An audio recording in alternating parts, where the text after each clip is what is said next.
So let's talk about how we're going to be able to use this chart and understand this single replacement reactions. What you'll see here is at the top of this chart, we have a lot of elements that are very reactive. We tend to put them in batteries and such. They prefer to lose their electrons and become ions, and that's positively charged. In fact, if you go to the periodic table, you'll see a lot of these elements that are in that area are low electronegativity. They like to lose their electrons. So that's why they like to become positive ions. On the bottom of the chart, you'll see that there are elements that we use in jewelry and wiring and such, right? There's copper, silver, platinum, gold, and those are the ones silver, gold, platinum, palladium have very high electronegativities, almost as high as carbon, in fact. So they don't like to lose their electrons. They are very unreactive. And that's why we use them for jewelry and such. Unreactive. Can't speak and spell. All right. So that's important to know. So when you're given an option of putting these things together, the ones at the bottom like to lose their electron or like to stay unreactive and stay as they are as neutral elements, and the ones on top like to become positive ions. And that gets us back into this thing which I've told you about with losing electrons, and you're oxidized, and gaining electrons and you're reduced. So in these reactions, these single replacement reactions, something's always going to lose and something's going to gain if a reaction occurs, and that's the big if. So let's get into that. So here we have aluminum, which is located here, and it's asking, will it react when iron is already coupled with an anion?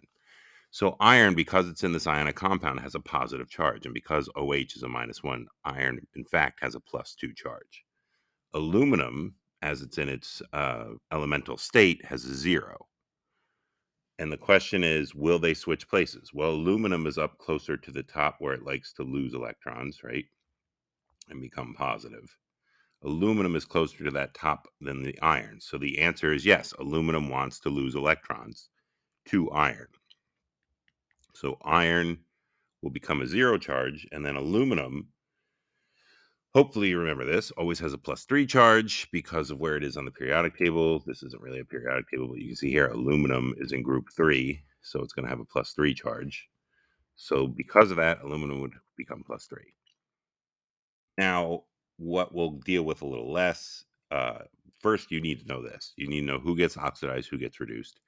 And then, so in this case, iron gained electrons to have a 0 charge, so that's reduced. And aluminum lost electrons, so this was oxidized. So oxidized and iron was reduced. That's important to know. That'll take you through the rest of your life. So what we've already kind of done once, and mixed results with that, is because OH is -1, aluminum would need 3 of these, and then you would want to balance this. And we're not going to get so much into that um, when we're dealing with these reactions. I might ask you to balance a reaction where I've given you everything, but I'm not going to ask you to figure this out and then balance it. So I do want you to know, A, does a reaction occur? Is aluminum alone and it wants to be with something, which is what the situation is, and B, which is oxidized and reduced. That is going to be more important this unit. So here we got calcium. I'm going to change colors so you know what I'm talking about. Here's calcium. Calcium is up high. Here's silver. Silver is down low. So again, silver wants to be alone, right? Anything down here wants to be alone. Silver is currently not alone in this situation, so it does want to be alone. And in the process, silver is always a +1. It's going to go to 0. So silver will be reduced. And that means that the calcium is going to be oxidized to +2. There you go. So this will occur because calcium is higher than silver. Calcium is currently alone. It wants to lose its electrons. Silver is currently in an ionic compound. It wants to gain electrons and go back to being a 0 elemental neutral compound. And so the nitrates, again, this is less important, but NO3, you will recall, is nitrate, has a -1 charge. So this would need 2 nitrates to balance it out. So you have 2 -1s. Again, that's less important than dealing with the rest of this. Copper and potassium. In the case of copper and potassium, what color haven't I used yet? Red. Copper is lower than potassium, which means copper is happier to be alone. Potassium is happy to lose its electrons. Potassium's already lost electrons. It's a +1. Copper is already in its elemental form. It's 0. So this would be no reaction occurs because the thing that wants to be in a couple is already in a couple, and the thing that wants to be alone is already alone. So nothing would happen. And we're going to do some of these reactions as the year goes on to show you this happening. All right. So then this last one, magnesium with zinc. So magnesium is up high, zinc is a little lower, and zinc wants to be alone. Of those two choices, zinc wants to be alone. So zinc wants to go to 0, and magnesium wants to go, as you may recall, to +2 because magnesium is here in group 2. So it would have a +2 charge, right? Chlorine has a -1 charge, so this would need 2 of those to counterbalance that +1 or that +2. But basically, again, zinc is the thing that is reduced. And when you, again, think about it, it went from a +2 charge to 0. That's reduced. This went from a 0 to a +2. So that's oxidized. All right. There it is. Single replacement metal metal. How to use that chart. What I'm talking about when I say reduced and oxidized. I hope you can start thinking about that stuff. And to some extent, thinking about how many electrons are moving around would be nice as well. So let's move on here. So you'll notice there's a portion of this graph, and it's pretty obvious. And again, this is a question that somehow gets people confused. Everything in this box will be replaced hydrogen in cold water. These will do it in steam. We're not really going to get into that so much. I'll make it red because it says steam. Because then that's a little bit of a gotcha where it says H2O gas, and this would be H2O liquid. So we're not going to play that game because that's really more of a look how smart I am. But let's just know how to read a chart. And this chart says replacing hydrogen from cold water. So anything in that box will. And when I've told you already once, think of water as HOH, right? H2O can be written as an H with an OH. And that's a good way to do it, especially when we get into acid bases. So that sodium and that hydrogen, will it replace the hydrogen? So when you're asking about that, you have to be in this box. And sodium is in that box. Where's sodium? It's in that box. There it is. So sodium would change places with H. And you would get NaOH plus. In this case, you would get H2. Why do you know that? Because H is one of those diatomics. Remember the diatomics I told you were coming back? Here they come somewhere. I told you somewhere. Remember to compost as well. There they are. Hydrogen is a diatomic. So when it's in its elemental form, it likes to exist as H2. So let's make sure we remember that for the diatomics. Anyway, moving on.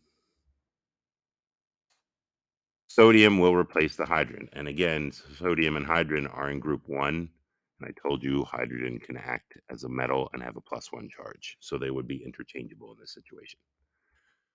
All right. So would calcium do that? Calcium's in that blue box. So yes, calcium would do that. And would silver do that? No, silver would not do that. Silver is not in that blue box. Silver is down here. So it would not react with water.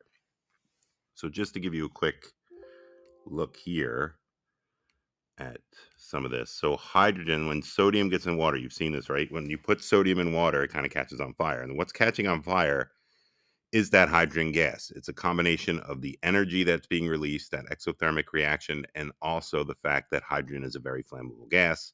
So that gas catches on fire. So that's why when you throw sodium in water, it does all this fun stuff.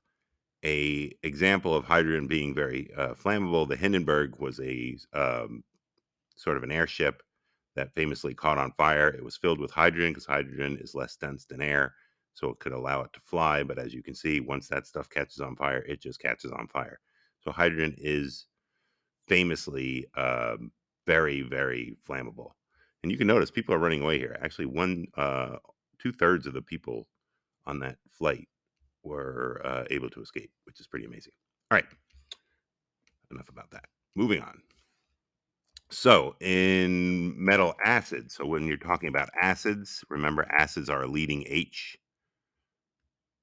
And you can say, well, water has a leading H, and water can sometimes be a little acidic, but not really. But anyway, so here's where the acid line is. The acid line is everything, look at that, above the H. So when H acts as a metal, the same thing's going to happen. So zinc in this situation is higher than H. So zinc would rather lose electrons and become zinc 2 plus, and hydrogen will become 0 as its elemental self. And because zinc has a +2 charge, those chlorines have a -1.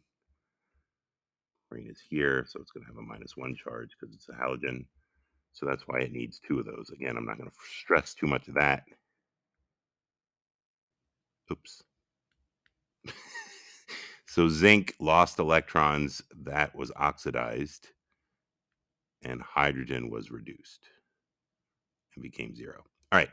Magnesium's also in that area that would react with acid. All right. So magnesium will do the same thing and it'll form H2. So in this case, the magnesium went from 0 to +2. So that's oxidized. And then this is reduced. And again, I'm getting that +2 because of where they are on the periodic table. Calcium is in that area as well. Calcium's up here, so that's going to react with acid. This is an acid because it has a leading H. So calcium will get with that nitrate. Calcium is going to a +2 charge because of where it is on the periodic table. Very quickly, calcium's here. All right. We already talked about magnesium, so they're both +2. And then hydrogen will become elemental hydrogen, which will be reduced.